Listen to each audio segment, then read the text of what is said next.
this country it has always celebrated the criminal anyway. Okay, Yes, I agree. the, the criminal, especially the biggest criminal that's done the most things that everybody has seen. They're the biggest celebrity, and that's going on 100 years. So Mhm. this isn't new.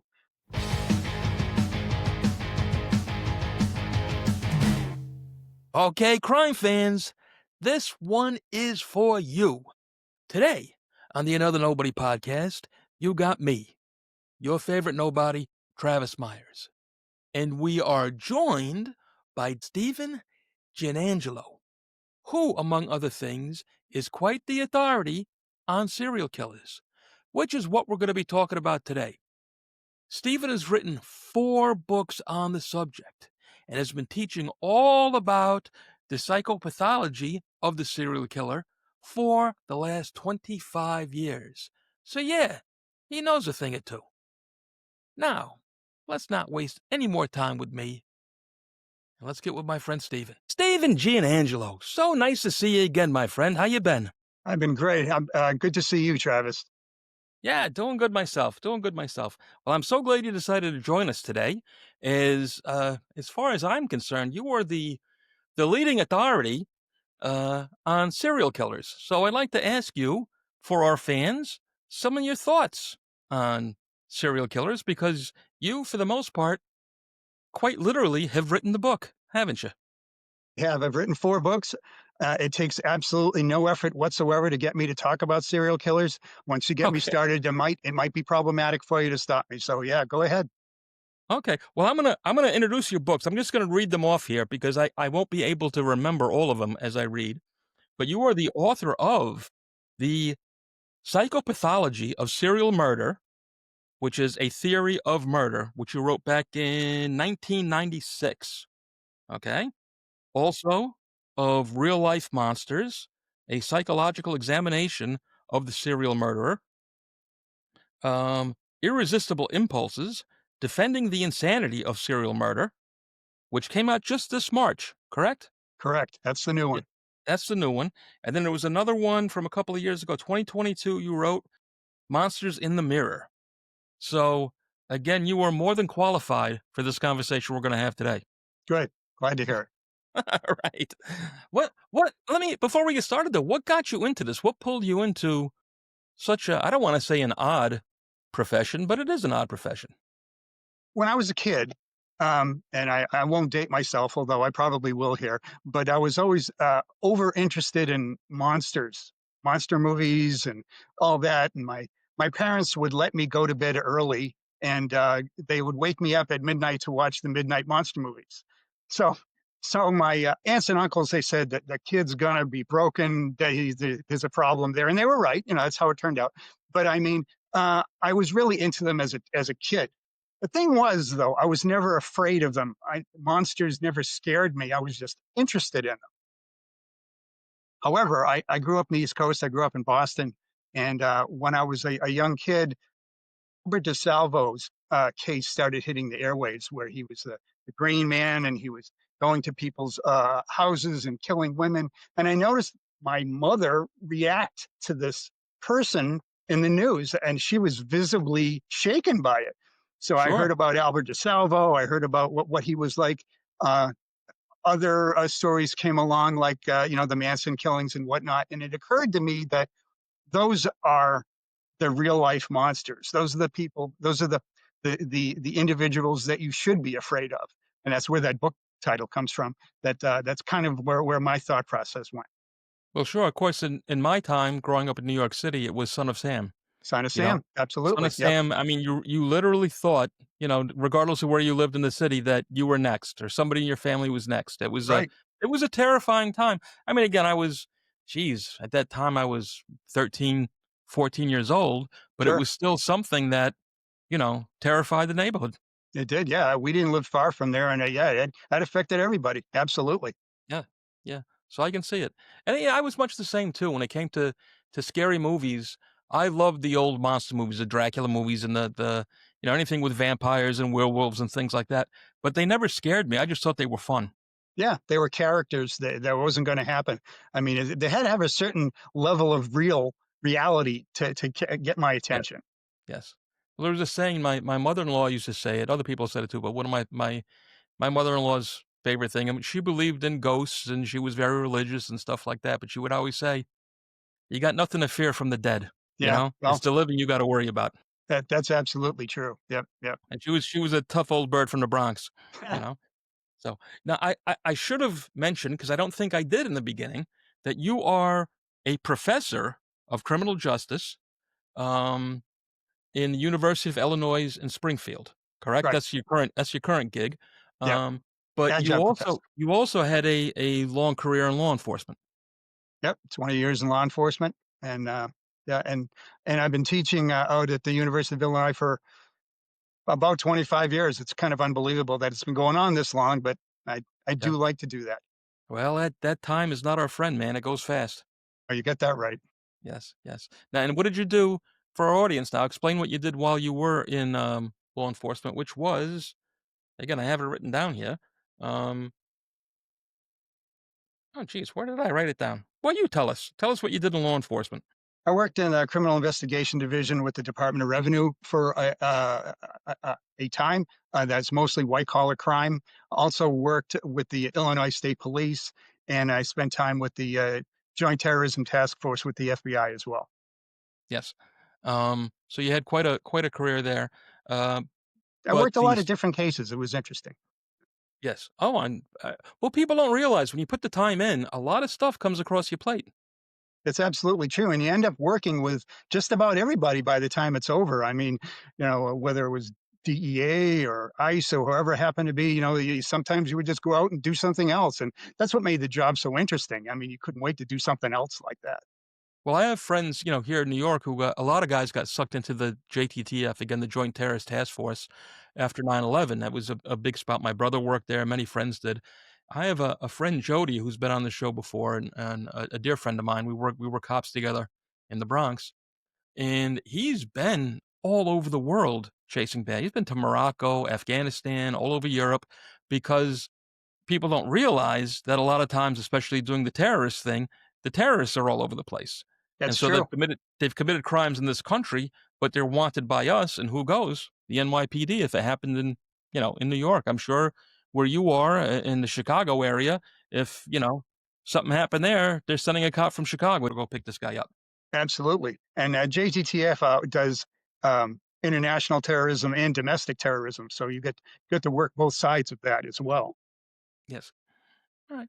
Well, we're mostly here today, though, to talk about serial killers, all Serial right? killers, And for the absolutely. most part, the psychology of serial murder, okay? Because again, you are, as far as I'm concerned, the leading authority. Um, I don't want to say leading. There's a lot of great there's a theorists lot out of great ones, there. but I don't know them. Yeah, I'll be I'll be a great one today. Yes. If I'm picking up the phone, it's to Steve, all All right? right, that works for me. All right. So now, something I've heard you talk about before, okay? And in your book, The Psychopathology of Serial Murder, you propose a two-part model, which kind of is combining biological predispositions and environmental conditions, which to Correct. me is kind of like a nature nurture thing. And I know I'm not hitting the nail right on the head there, but we're going to go into detail. But Right. basically, this is what creates a serial killer, correct? That's true, and that's obviously just a theory. But if you talk to enough theorists about serial murder, you're going to have people who are really lean towards the biological side, that they're born, that they have a certain makeup, and that's why they go into the direction that they do. There's another group of individuals that kind of believe that it's all learned, that it's environmental, that they've all had some kind of a trauma or some kind of abuse or whatnot, and that sent them in a certain direction. I think it's true. Both are true to some degree. I think our problem is when we try to paint them all with the same broad brush. Serial murder is an extremely diverse um, uh, type of a crime, and another way to look at it was the theory that I came up with. It's called a diathesis-stress model, and it was used for to explain schizophrenia at one point in time. And the idea is that some people are biologically predispositioned to going down a certain path if they suffer a certain trauma which triggers that. So it is what you say that it touches on nature and nurture, but it's a combination of the two. I think all three factors do work into different serial killer cases. It just depends on the one that you're talking about. Alright, can you just repeat that again? The what is The it again? The diathesis diathesis? stress. Yeah, that's what it's called. Diathesis-stress, the Hmm. diathesis-stress. Okay, and so, basically, somebody, if I'm getting this right, that they have the psychopathy that enables them to do it. Because psychopathy, again, is a word that does not necessarily mean that you're a bad person, but you have the ability to do something, alright? Hmm. Great businessmen quite often will score high on a psychopathy exam that pushes them because they just happen to be doers, you Sure. know? And so Yep. what makes them doers is what makes them succeed. And in this case, Also, the fact that they have no empathy. who has the correct. No, correct. Empathy is a part of it, sure.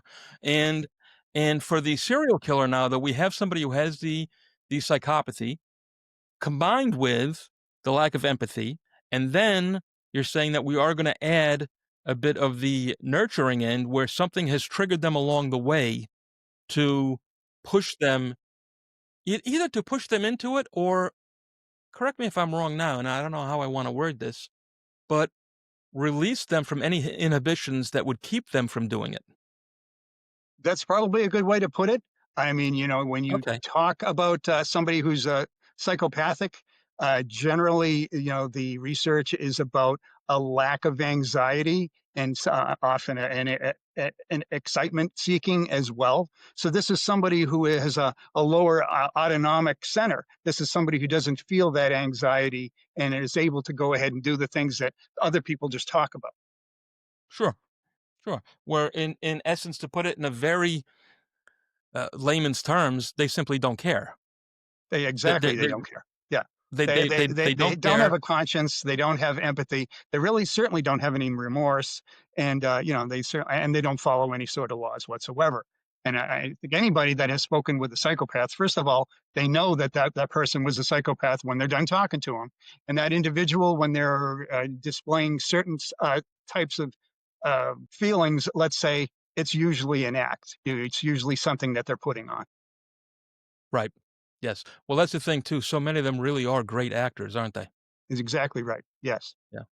And that's kind of part of actually something we're gonna get into later, but, when it comes into the acting bit and they're not I mean, so often they're painted in movies and TV as being geniuses, as being exceptionally intelligent.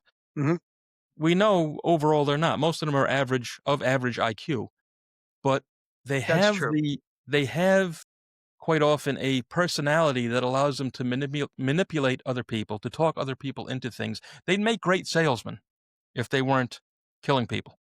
Yeah, I feel like you hit the nail on the head on that. People ask me about IQ and their intelligence all the time. This is obviously one of the many things that's repeated over and over again in movies that is incorrect. It's not. It's a long term myth within serial murderers. But the key is their manipulative ability. I mean, that is the word that I would use. And if you talk about a Bundy or a Gacy or somebody like that, these are individuals who can make other people do things that they want them and do it without scaring them, quite frankly. So, um, and some serial killers, some people thought that Bundy was brilliant, and he really wasn't. And on the other hand, a lot of people didn't think Gacy was all that smart. He was actually smarter than people thought. But he was another individual who was self motivated, get people to do different things. And I had an interview with one of Gacy's psychiatrists at one point when I wrote my last book, and he said that they both had the same IQ, which he found pretty. Yeah, yeah. Well, quite often it is, what is my old friend Forrest Gump. I'm going to an extreme here, but you remember Forrest Gump from the I movies. do. And I love I think the whole part of that movie that I love, and I use it all the time, is stupid is as stupid does, you know? And, if you don't do stupid things, you're not a stupid person. You Good might point. not be as intelligent as the guy standing next to you, but I know plenty of people who are very, very successful because they always make the right choices, Uh-huh. Yep. you know? And Play so I could stupid games, win stupid prizes. exactly, exactly. And so, quite often these guys, again, are smart enough to live have very good, murderous careers in the world that they've chosen because they're smart enough to get by, you know, and to live in their world. Interesting. Yeah, it is interesting stuff. Now, what is when it comes to the same thing, the homicidal pattern disorder? Because we're kind of in the same neighborhood right now. Can you Yep. explain that to me? I came up with the concept of homicidal pattern disorder because when I first started writing this, actually, it all began as my master's thesis about 1,000 years ago. And after I presented it to my committee, they said, "Gee, this is 5 times longer than most projects. You should take this to a publisher." And it ended up it becoming the psychopathology of serial murder. It was a kind of a different theory about violence. And the way I looked at things is the DSM, the Diagnostic and Statistical Manual, the thing that people tend to look at as far as disorders, personality disorders, whatnot, they don't really center on the criminal justice system. They don't look at crime all that much beyond uh, antisocial personality disorder. That's kind of what they put almost everything under. Mhm. I felt like with the research that I had done that some a lot of, let's say, serial murderers had consistent personality traits. And I thought, the more you look at this, it kind of seems like this would make sense. And I wanted to get a listing in the DSM for homicidal pattern disorder. This is kind of what I was going for. I it wasn't successful. I haven't gotten that done yet, but that's not really the kind of thing that they want in the DSM anyway. But that's what that was. And what now? Why would they avoid it? Why would they not want it in there? The the people who write the DSM, they deal with clinical psychology, and that's it, really. Okay, they Okay. don't deal with the criminal justice system, and uh, unlike what a lot of people think, they don't deal with insanity either. They don't deal with it at all. So this is not the kind of thing that they're going for. They don't do criminology research. This isn't the kind of thing that they're going for. So they talk about antisocial personality disorder. They talk about people with low empathy and low conscience and things like that who tend to have a criminal lifestyle. But my problem with antisocial personality disorder, when you try to apply it to serious criminals, is that it's very broad and it doesn't really cover anything, doesn't really tell you anything. So that's where we are in it. Okay. Now, when we say antisocial personality disorder, all right, is this the same as what's often called a sociopath? Good question, long answer. If you, Please. if if you look at a lot of criminology books, uh, they will list antisocial personality disorder, psychopaths, and sociopaths, and basically run them all together. They're not the same, and it's a disservice to try to say that they're the same. Antisocial personality disorder is something that's found in the DSM. Like I said, it's low empathy. It's somebody that tends to have a criminal lifestyle. Um, Most of the people that are in prison could be diagnosed with antisocial personality disorder. But the problem is there's certain qualifiers, like they have to have conduct disorder, be diagnosed by age 15 and whatnot. It's just a very generalized um, catch-all, for lack of a better word, that doesn't really tell you that much about the specific criminal. When we move on to like a serial murderer or a serial rapist, often, not always, but often you're talking about either somebody with who's a psychopathic, or you're talking about somebody who's sociopathic. Now, the people that use the DSM didn't like to use the word sociopathic because they found it to be a negative connotation. Not the kind of thing they use in the DSM at all. They have barely touched on psychopathic, not enough for a lot of people's interest, but it's more of an enhancement of the antisocial personality disorder. So people that study criminal psychology, they are more tuned into things like psychopaths and sociopaths, who are both similar in that they're extreme. They're more often extreme criminals, not always. We talked earlier about some that are the businessmen or politicians, but most of them are criminals for the most part, and most of them are predatory. You have to use the word predatory when you talk about a psychopath or a sociopath. That's what you are. And so when you want to describe a serial murderer or a serial rapist, I think it's better that you're talking about a predatory criminal rather than somebody who could be generally considered antisocial. Interesting. Well, and you touched on a couple of things here. I hope I can get them all back to the front of my head. But Okay. I have also, when it comes to the sociopath, just the word itself, and I'll say a couple of things real quick and see if I can get what you think. Um, I have heard it called, you know, uh, a pseudoscience, in that it is not unlike psychopathy. Sociopathy is kind of, I don't want to say a made up. Well, I guess everything is made up somewhere along the line, but it's not. Maybe it's not in the books solidly as much of a disorder as being a psychopathy. All right, but also I have been told, heard, read that, back to what we just talked about businessmen, that for the most part, most of us people, police officers, detectives, military people, people who do well in business, again, do have a bit of this uh, uh, sociopathic tendencies, and that's what enables them to do, again, to do the tough jobs, to do the things, to run into a burning building, to chase bad guys and jump across roofs. Anybody in their right mind would say, no, that's not for me, right? Right. Is this the same thread that we're talking about, or is it completely different, however kind of related? Because you have to have something in you to allow you to do things that are dangerous, distasteful, et cetera, et cetera. I can go on with a million different job descriptions, but you get Sure. what I'm going at. You're talking about a couple of different things there. Okay. First, I would separate psychopaths and sociopaths by one factor that people look at is people think that psychopaths generally are born with this situation, okay? And sociopaths are thought of as people that have learned their behaviors. That's kind of like the major split between those two. And if you look at psychopaths, they're generally considered to have a low anxiety, a low arousal rate, and those are the kind of things that you're talking about as far as being fearless and maybe going in and into a burning building.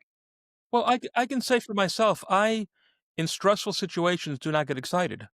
Right. And I think that biological aspect is consistent with psychopaths, but I don't want to say that somebody that's like that who isn't a criminal has psychopathic tendencies. I don't want to go that far. I think that I think that's a feature of it. I think it's a trait, but I don't want to go all the way and say that person has kind of psychopathic features because he's fearless.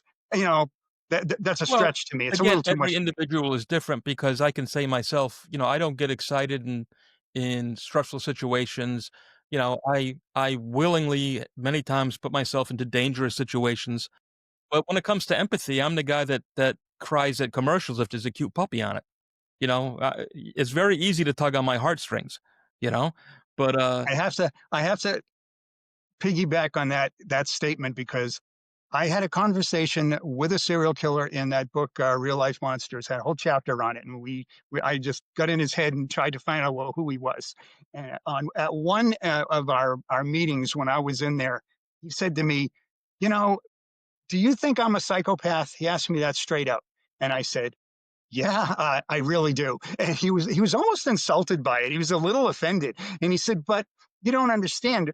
When I watch the movie and the dog dies, I cry like everybody else." So you just use a psychopath's as example. I have to bring that up. I also mentioned to him that that may be true, but you've also compartmentalized your behavior where you can vary women's body parts across different states in the Midwest, and that doesn't bother you a bit. That's what I call a yeah, psychopath. And he said, yeah, Okay, you got me there. So, yeah, I had to go in there and point out that you're using that kind of example. well, all right.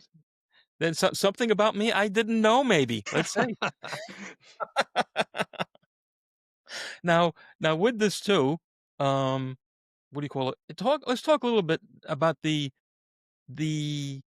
cyclical pattern of violence with serial killers. I've always thought the cyclical pattern that I used in the book. I've always thought of the killing. habit to be similar to somebody's sexual pattern, or where somebody it has a certain resting level of desire or whatnot. They might at a certain point get more anxious, get more interested, more physically aroused, and need to do something.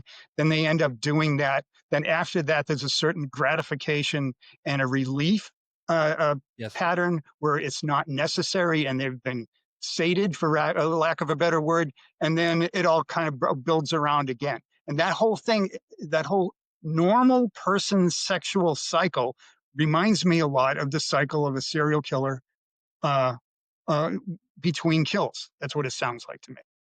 I get that. I understand it, and I think I am inclined to agree with that 100%, and I get it.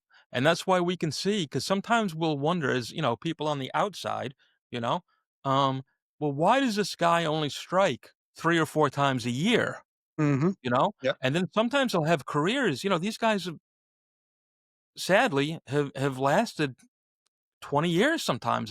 Right.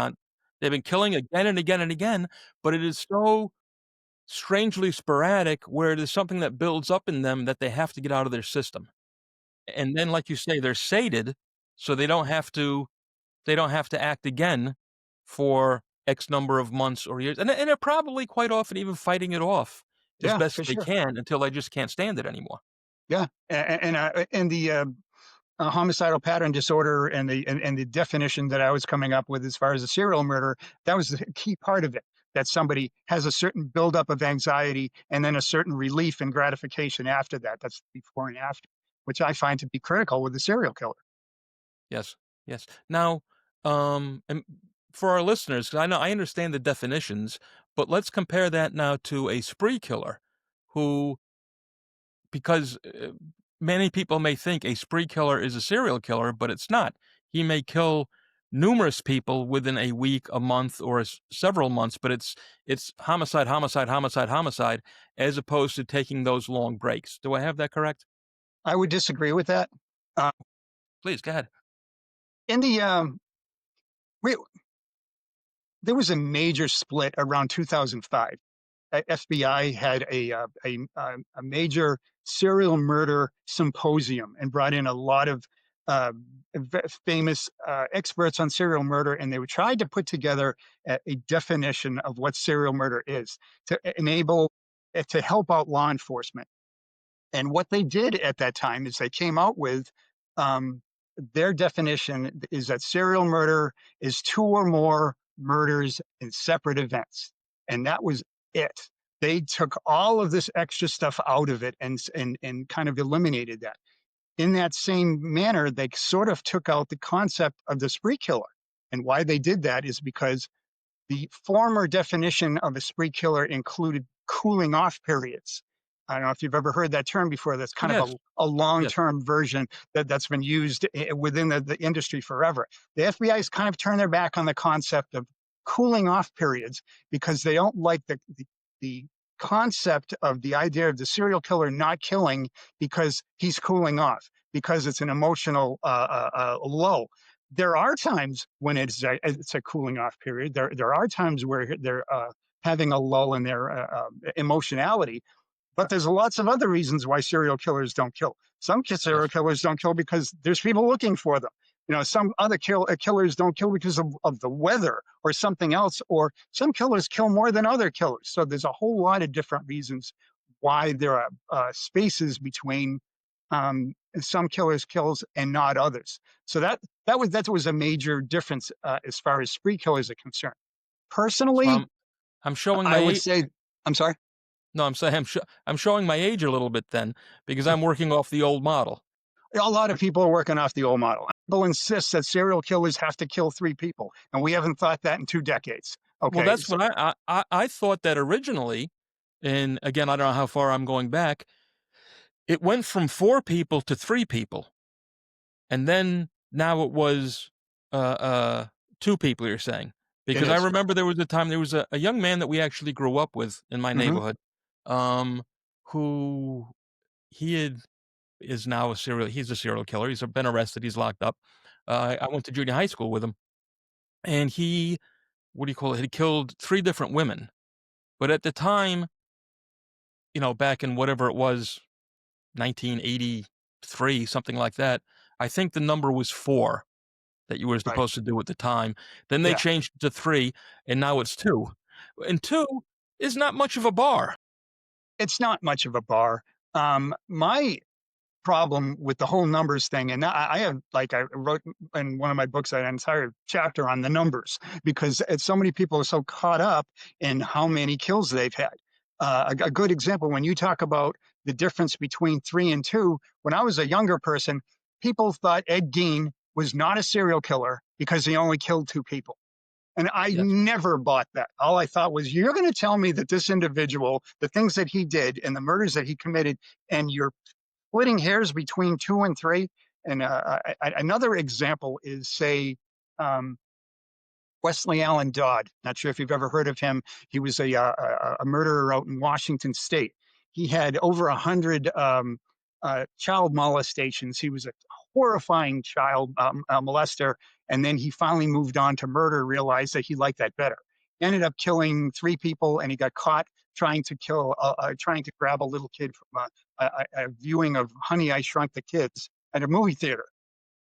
I always compare him to Andre Chikatilo, who was a very similar type of killer, had a long history of uh, child molestations, discovered that he liked killing them better, and then he started killing them, and he had over 50 kills. What's the difference between Wesley Allen Dodd and Andre Chikatilo? Is Chikatilo more of a serial killer than Dodd? No, he's not. He happened to operate in a culture that didn't look for him very well, who had terrible police, that looked at politics instead of somebody's history and psychology, and it took them that long to find him while he was killing 50 people. So to me, numbers are not the issue. The issue is intent. I always want to say that when you're talking about a serial killer, don't talk about success rate, talk about intent. That's what you're looking for.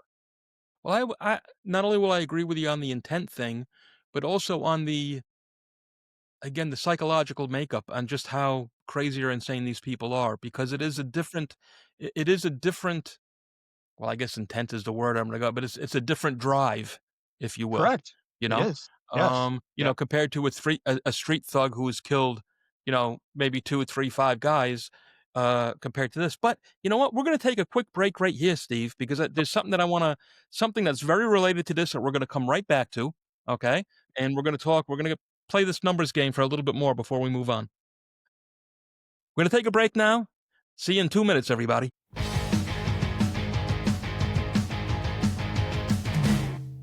This is a 2024 American Eagle gold coin, which I bought along with several others last year. I'm very happy to report that its value has gone up over 40% in the first year. See, I was encouraged to buy some gold by a financial advisor friend who suggested I be more diversified with my investments. She said gold and silver was a very safe place to park some money, as well as a good hedge against inflation. So I took her advice, and all I can say is I wish I had bought more, as it's been so very, very good to us so far. Now, I purchased these gold coins from the good people over at stackingboise.com, who could not have been nicer, more knowledgeable, or more helpful. Now, I'm certainly no financial expert, but I will say from experience, if you're looking to make an investment, buy yourself some gold. And some real gold that you could hold in your hand, just like this coin you see here. And if you do, then do like I did and get with the good folks over at stackingboise.com. I'm telling you, they're good people, they took good care of me, and they'll take good care of you. Again, that's stackingboise.com. And hey, tell them Travis sent you. You are.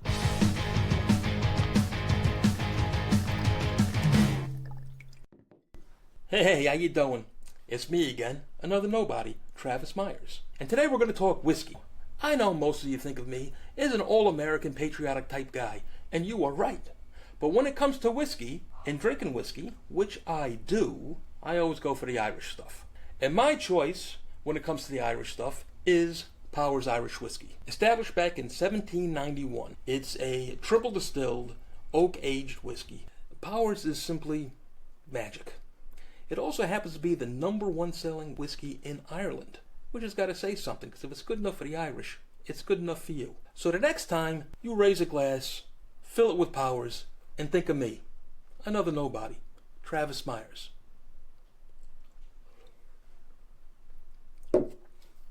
Hey there, true crime fans. Let me introduce you today to the Cold Case Initiative. The Cold Case Initiative is a foundation that donates money to smaller police agencies all over the country. It does this in order to offset the costs of scientific, forensic, and DNA testing with the hope of solving cold case homicides and other horrific violent crimes that otherwise would remain unsolved. Please, if you have it in your heart and a little money to spare, go to www.coldcaseinitiative.org. Again, that's www.coldcaseinitiative.org, and lend a hand where it truly is needed. Be a part of solving a cold case. Every little bit helps. Know that 100% of the donations that go to the Cold Case Initiative go to agencies that are desperately in need of the help. So please, if you can, do the right thing and make a donation. Thanks, and all the best, my friends. All right, everybody, we are back with my good friend Steve here talking about serial killers. All right, I know it's a popular subject. We don't know why. All right, we're going to get into that a little bit, but where we left off was how the FBI, and it seems it was in 2005, changed all the numbers on us. They did. They did, Yeah. right? And The idea was to help law enforcement by clarifying a more consistent definition of the serial murder. But this, it should be clarified that there are still people writing books saying serial killer is this, a serial killer is that. So it did cause confusion as well. so is a spree killer no longer a proper term? I think it's still a proper term. Personally, whenever I teach it in the classroom, I try to be specific, because if the FBI says that a serial killer is somebody who kills two or more in separate events, then it goes to say that a spree killer is also a serial killer. One does not preclude the other. I would say that the spree killer is a subset of the serial killer, who is a very specific type of murderer who's operating on sort of a consistent emotional event. Usually it's somebody who has a beginning and an end to their crimes, where you can say Andrew Cunanan had a certain break in his personality, and then all of a sudden he kind of gave up and started killing people until he finally killed himself. Kind of typical of a spree killer. Obviously, a spree killer has a very compressed, small time frame. But Yes. if you go back and look at other serial killers like Mullen or Chase or people like that, famous serial killers that nobody would argue that they were serial killers, a lot of them killed a bunch of people within a certain amount of months. And you could say, well, how come he's not a spree killer? So it's not always helpful to try to separate the two. There's a lot of overlap. Right. Now we've talked a little bit in the past, and something that I'm going to disagree with or argue with is how now they are saying that professional killers, mobsters, gangsters, whatever it is, are now considered to be serial killers, Correct. That's right. which just If it doesn't work for me just because the psychopathy part isn't there. Yeah, I would agree with that. That's my personal feeling as well. If you look at like the definitions that I used in the first books, I specifically said not people who kill for monetary gain, not people who kill in an organizational situation, things like that, because I was trying to specify that psychological status, that type of person that we were studying. The FBI decided they don't care what the motivation is. They're going to call them all serial killers. Now, obviously, that messes up statistics from one end to the other, because now you have all sorts of different things that you're bringing into it. Um, So on my later definitions and whatnot, I kind of took out that sort of stuff about, the instead of this one, instead of that one, because the FBI doesn't do it either. And I start looking at subsets. It's kind of a word I like to use for them. So I would Yes. say that according to the FBI, it's two or more in separate events. And then I would use subsets like um, mental illness or spree killers or organizational killers. And some of them have a certain psychology that's more apparent, that's more easy to focus on.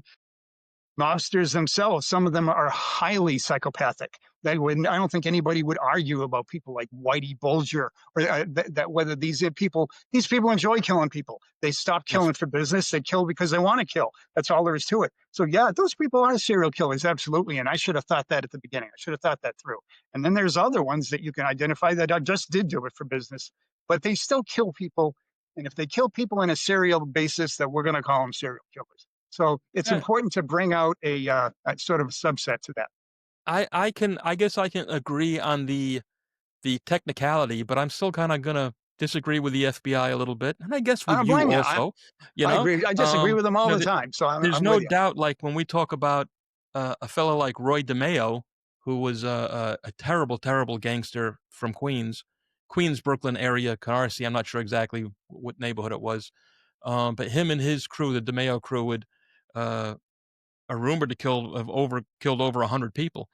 But with them, it wasn't just doing hits. It got to be where they were killing anybody that looked at them sideways, you Hmm. know, Right. and quite brutally. And I do believe that they enjoyed every bit of it. You know, Sure. Roy Sure. DeMeo and these other two fellows they called the Gemini twins because they worked out of the Gemini Lounge. It was a bar that they owned, and they were just some really scary, nasty characters. Right. But then when you Right. see a fella like, and believe me, I am no fan, all right, world, understand that, but a guy like Sammy the Bull Gravano, who during his time is a mafioso, had killed 18 or 19 different people. There's a question there. I'm not sure exactly what it is. But with that, I simply can't put him in the same category as a Jeffrey Dahmer or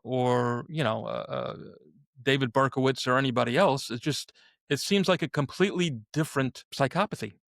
It How's that? does, but to give the FBI the benefit of the doubt, and I know this is where they're coming from.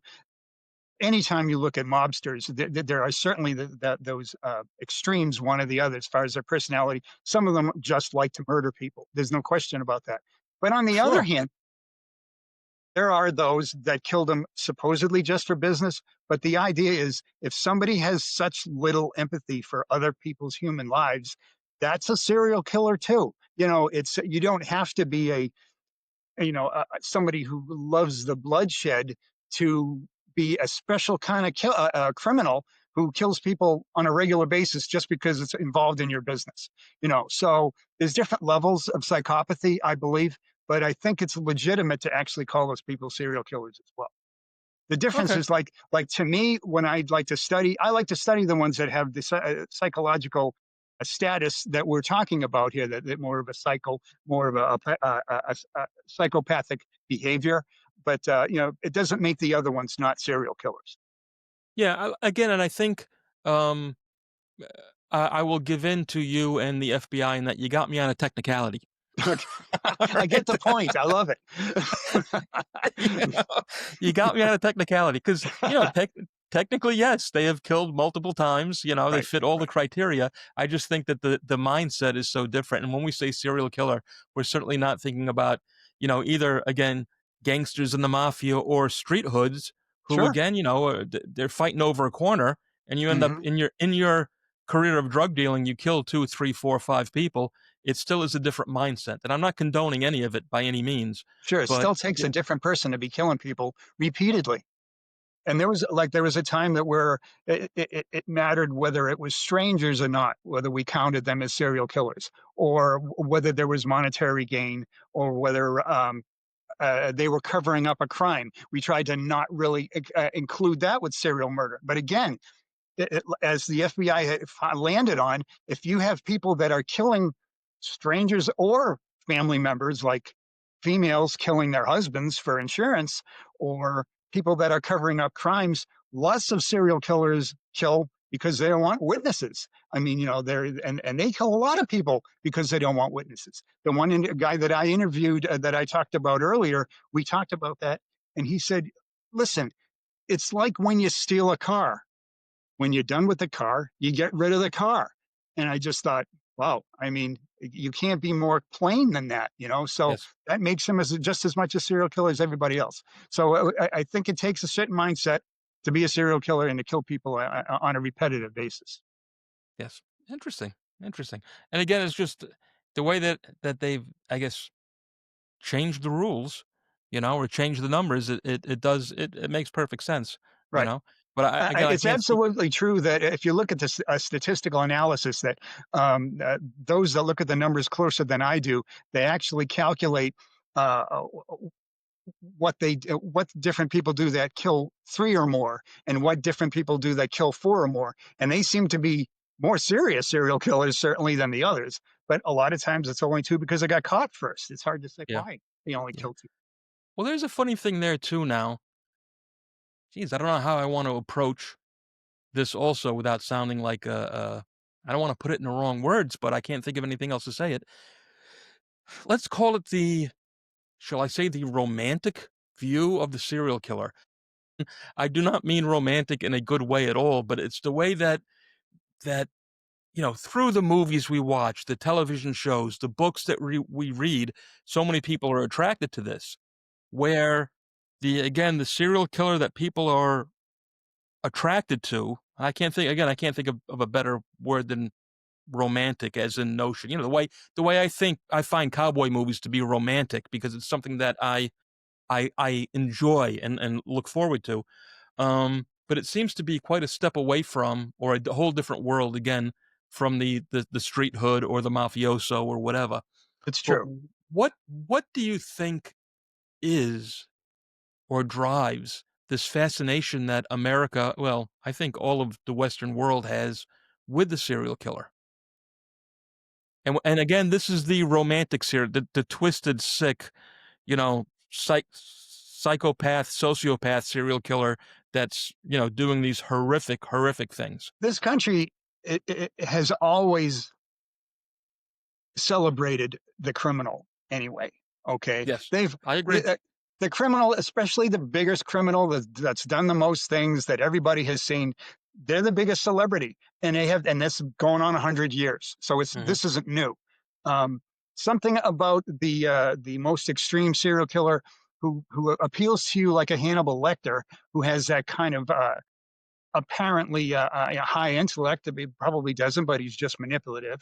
He gets into people's psyches. This is the kind of thing that people say, "What is going on there? Why do they do that? How could I fix that? What makes him different than my dad or my brother? I don't understand that." I think it's a consistent thing that draws in a lot of people, and it always will, really.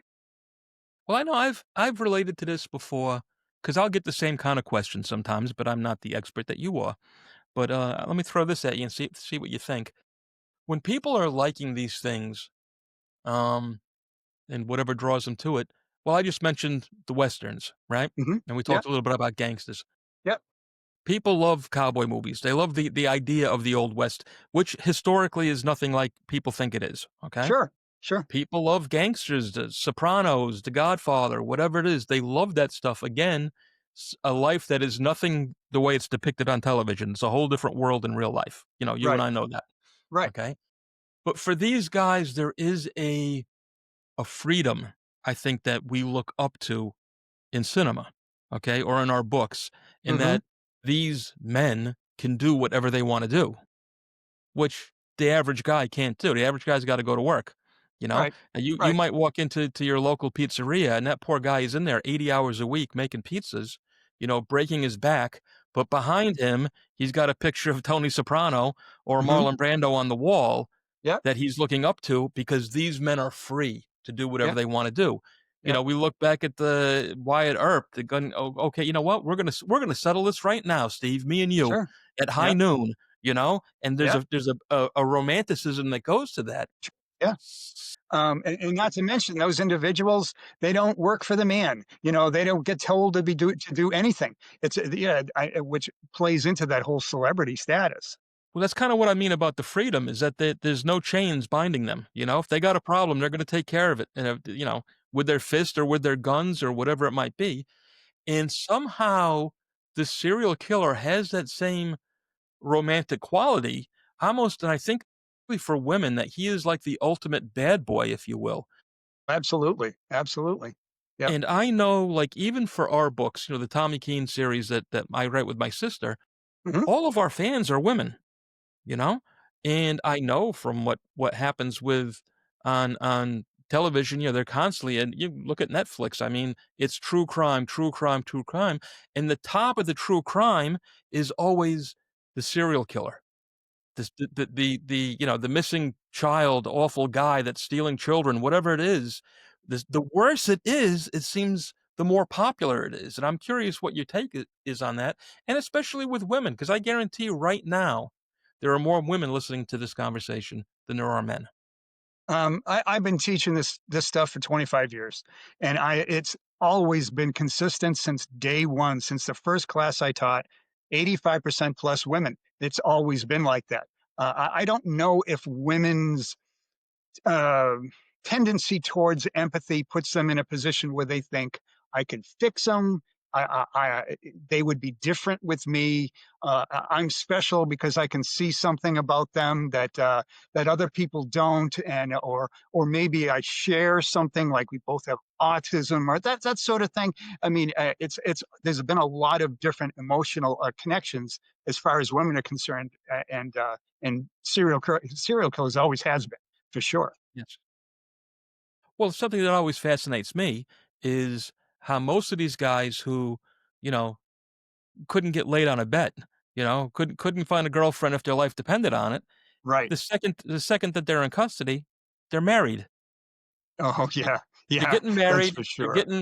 getting bags and bags of fan mail from all around the world, and it's just again, it's a thing it's a fascinating thing, and yeah, I Oh, just wanted to see what your take was on that because, again, just like when, you know, when I see you down at CrimeCon, you know, CrimeCon for people that don't know is a big probably the biggest crime convention in the world, I think it and, is. Yeah, uh, you know, it's again, at least 85%, if not 90% women attendees, right.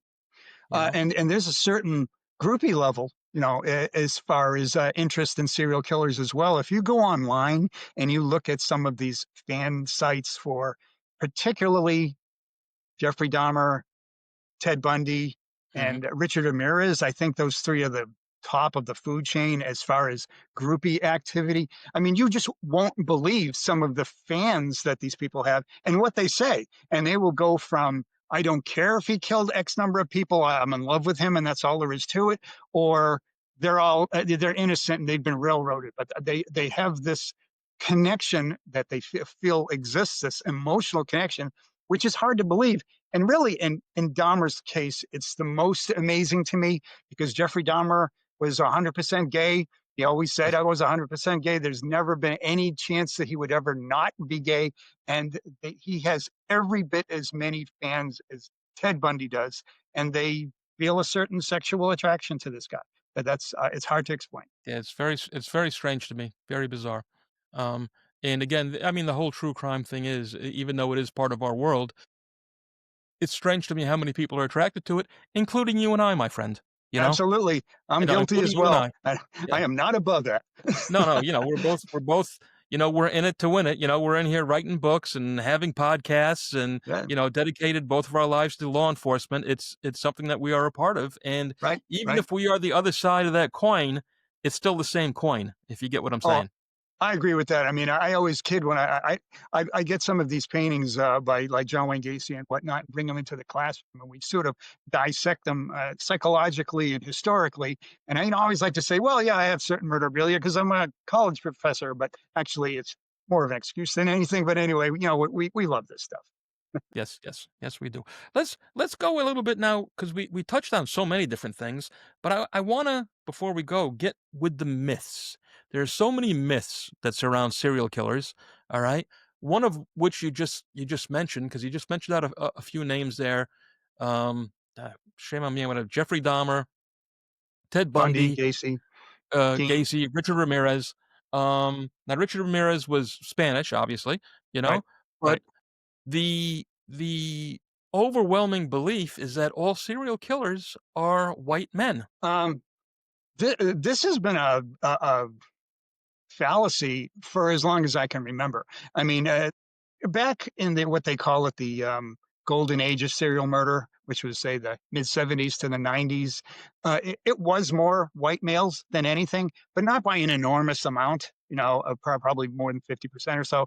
Nowadays, the way we look at statistics and other factors, it's more black, and that's more the what they would refer to as the modern serial killer when you compare sort of golden age killers to modern serial killers. But it really was a matter of media just sort of selling that. Somebody took it and ran with it at some point in time in Hollywood and decided that serial killers are white males and that's all there is to it, and just blew it way out of proportion. It's never been terribly true, but it's Well, one that's of what I have written down here in my notes where since they had broken it down into different eras, if you will, and from 1900 into the 1960s, it was like 40% black, you know, and probably then lower it than that a little bit. what's that? Yeah, it's probably a little in reality a little lower than that. A little lower than that, you It's think? 40. Okay. Yeah, 40 is a pretty good amount of killers out of the whole thing. Yes, yes. Well, that's why I'm we're breaking the myth here that it Right, right. was all white for some time. But then in recent years, in the last 20 years, and again, I have different numbers, but where it's now between 50 and 60% black, which is strange to me, especially when we're only talking about, if we're talking about males, we're only talking about 6% of the population, which Right, seems to be, absolutely. a very surprising numbers to me because I again, I always ascribe to the same thing that most serial killers for whatever psychological makeup tend to be white males. Mhm. Okay. Right. Now, along with that too, we touched on a little bit before is the whole IQ thing that serial killers are somehow mad, evil geniuses. Yeah, that's the Hannibal Lecter factor. You know, I mean, really, another movie fallacy where people think that serial killers are just these amazing um, geniuses. I think if you watch Criminal Minds 2 or 3 times, you will believe that all serial killers are geniuses as well. Absolutely not the case. They're more average than anything. There's a few with good IQs. Some of them with a little lower. So yeah, that's one thing that's always been out there. It's just another movie thing. Yeah, that's what I have. Yeah, that less than 5% are above 110, and everybody else is between 90 and 110, which makes them perfectly average. Right, right. Average Americans, you know? Now the other one too, and I guess this is gonna be something that we might talk a little bit about, is insanity. Now who is to draw the line to insanity, but that most serial killers actually are not insane. Obviously, they have problems, but they're not completely out of their minds. And you agree with that, yes? Well, as somebody that just published a 300-page book on serial killers and insanity, I would agree with that. uh, I would Again, say, deleting authority. yes, I'm going to say that I've been thinking about this for quite a while. But um, first of all, just to be clear, insanity is only a legal status and nothing else. It is Yes. not medical. It's not clinical. It's not in the DSM. It's not a psychological status.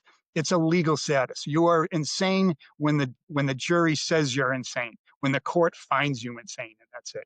So, as far as the amount of insane, very very low. Absolutely. And if you want to look at how they would qualify in different states, it's correct that they're Oh, very low as far as being insane. Okay, so you know that a lot of people get that wrong. They say, "Well, somebody killed 40 people, somebody ate 20 people. He's got to be insane." He's not insane until the court says you are, based on very specific things. But whether and it depends on the state, depends on the standards, whether somebody understands the difference between right and wrong, and then whether somebody can control their impulses. That's basically the two standards that are used, just to oversimplify very good, very good. And this I agree with. Um, it. uh, Another one we um, agree on. That's good. yeah.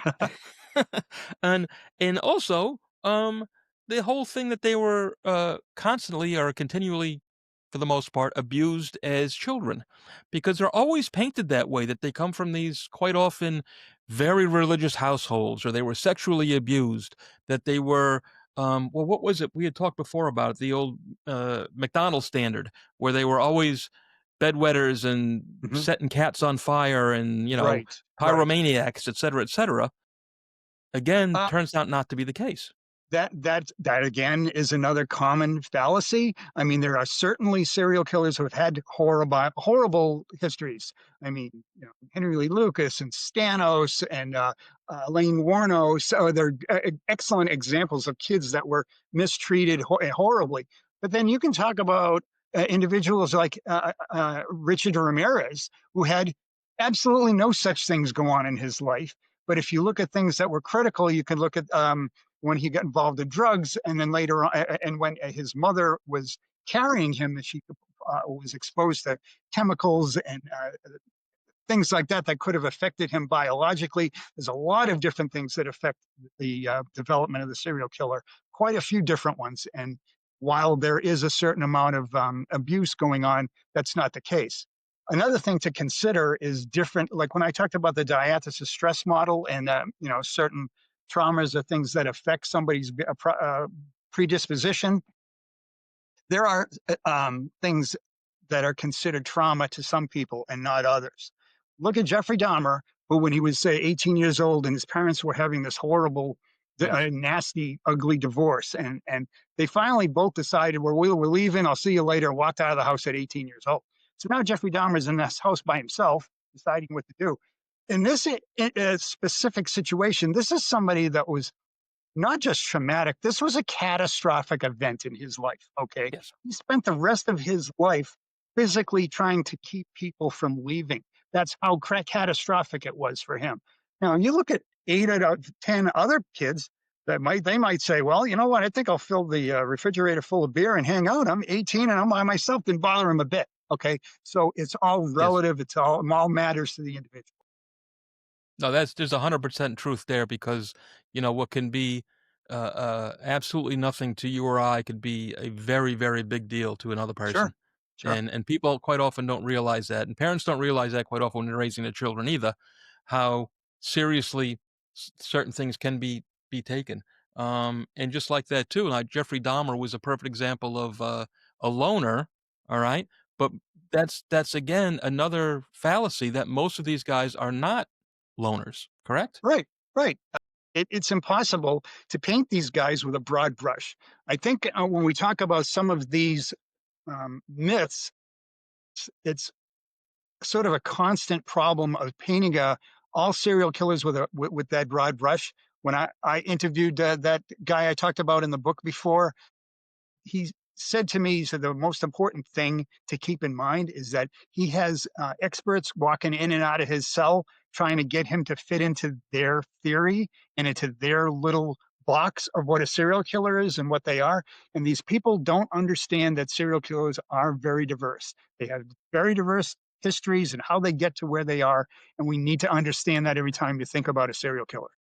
Yes, yes. Well, just like the sexual deviancy, um, obviously somebody like Dahmer was a sexual deviant. He would Absolutely. murder Absolutely. people, rape their dead bodies, rape them while they were alive and drug, and then eat them. All of this is unbelievably twisted.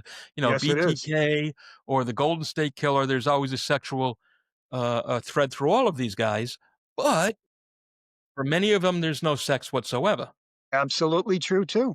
I mean, I don't like to get too caught up in typologies with serial killers. Like a lot of people write books about that kind of stuff, but you do have to break up a lot of serial killers into their behaviors and things like that. And there are lust killers. It's true. There are some that are over motivated by sexual uh, difficulties that they're having or thoughts that they have. But there's plenty of them that has nothing to do with it whatsoever. They just hate this certain kind of people, or maybe they just acting out against something that's going on in their lifetime. I mean, victimology is a topic all by itself. And lust is certainly not the only thing that determines victimology. Yes, yes. No, I agree with that.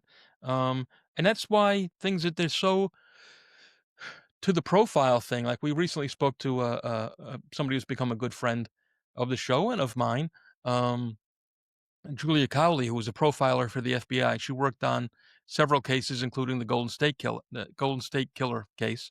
Um, but it is quite difficult to build up a profile because they are, just like everybody in society, so very, very different. I guess my point is, again, we're trying to break the myth, though, that I can't remember who it was that you had just mentioned before, the actual serial killer who said, everybody wants to put me into this box. Yeah, that was Paul Runge in Chicago. Right. Correct. Yeah. But in real life, it can be absolutely anybody, which to Right. me is a Right. little bit scarier. Yeah. And that individual, he insisted to me that he had a normal childhood, that he didn't have, he was never abused, and he wasn't adopted, and he didn't have all these problems, and he went to school. And you can look up my history that there wasn't anything, and there really wasn't as far as that's concerned. So I mean, yeah, they all have different routes in getting there when you have to understand that. Yes, absolutely. Well, the other one too is that everybody thinks this is a somewhat, I don't want to say a new thing by any means, but more of a modern phenomenon. I mean, this has been throughout history. We have had people who, again, as a layman will say, crazy people, but there's been no shortages of serial killers throughout history. It just seems that it's more popular now. More popular in culture, I should say. It's certainly more popular. It's not anywhere near as prevalent as it used to be. I mean, we talk about the golden age of serial murder, and which, like I said, was about that 20-year period between the mid 70s and the mid 90s. And since that time, it has drastically dropped. And but the coverage and the media and the movies and all of that sort of stuff, it's enormous. And yeah, the interest hasn't waned a bit. No, the interest is not. The interest is Although, there. I think, uh, if anything, it's stronger than ever. I don't although ever remember to having be so fair, much though, stuff on television. I'm sorry, go ahead. I'm sorry. Yeah, but to be fair, though, the interest in the serial killer, I believe, is in the golden age type killers. Those are the killers that people are interested in. Because I mean, we talk about new serial killers, new names every week in my classroom, and you will hear these names once and never hear of them again. But Gacy, Bundy, Dahmer, those people. You can do another story about him. You can do another documentary on him, and people will watch that too because that's Sure. what they're interested in. Sure. Nope. Well, that's back to what we just talked about a few minutes ago about the romanticization Right, of it. right, There is something that people find, again, I can't think of a better word, but they find romantic about the old time serial killer. And again, we probably have between 40 and 50 that are at large right now, and nobody knows their names. You know. right. That's what makes them serial killers, the fact that they're successful. Yes. That's by definition. Yes, sir. Steve, it's been great talking to you today, my friend. I have It enjoyed really it has been. So. enormously. Absolutely. Had a good time. Do me where can people get a hold of your work and get a hold of you personally if they need to? Um, all four of my books are available on Amazon. I mean, you look at my last name. You can find any one of these four books. The Real Life Monsters is sold by a different publisher. It's Bloomsbury Publishing. The other two are just listed on Amazon. Um, I have a website, and it's www.killerinsightsllc.com. And people can contact me there, or they can contact me by email at killerinsights at gmail. Yeah. .com. Yeah, and .com, and that's it. Yeah, as far as that, I talk to people all the time. People send me emails as far as questions or want to talk about different things, or rather than ordering a book, from a publisher, they get it from me because they like it signed or whatever. I'm always willing to sign something and send it out. So yeah, anytime somebody wants to talk to me, I'm absolutely there for it. Well, again, I'm so glad you came to talk to me today, my friend. I had a great It's time. been a Yeah, good talk, and I really hope you come back again soon because I really enjoyed myself. sounds good to me. Thank you, sir. All right. I think that was a pretty good and informative conversation. Now, I know I enjoyed it, and I hope you did too. So, until next time, please do the right thing. Hit that like button, hit that subscribe button, and be sure to tune in next week, wherever you listen to podcasts and or on the Four Boston's Media channel, on YouTube, or on Rumble. That's all I got for you today. All the best, my friends.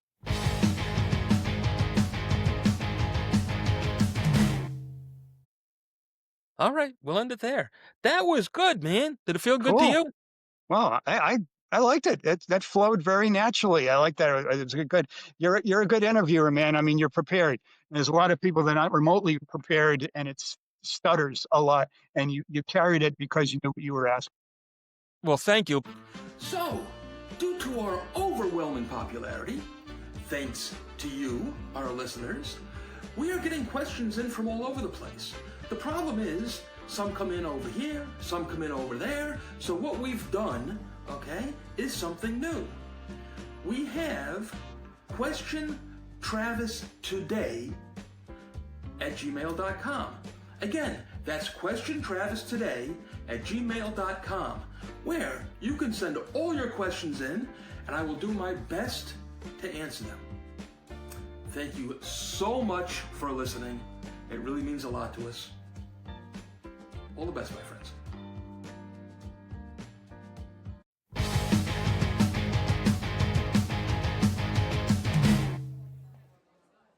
Hey, how you doing? Another nobody here, Travis Myers. This one's going out in particular to all my drinking friends out there, because I got a new favorite thing, and it's called Shankys Whip, and it is magical. It's Irish whiskey mixed with a little caramel, a little cream, a little vanilla, and it's heavenly. What more can I say? I suggest you pick up a bottle. You can have it as a shot with a cold beer, like I like. On the rocks, it's great. Mix it with a little cola. I promise you, you're going to love this stuff. Next time you raise a glass, think of me, another nobody, Travis Myers. Hey, do the right thing. Hit that subscribe button so you don't miss any more of my nonsense. All the best, my friends. Buy our books!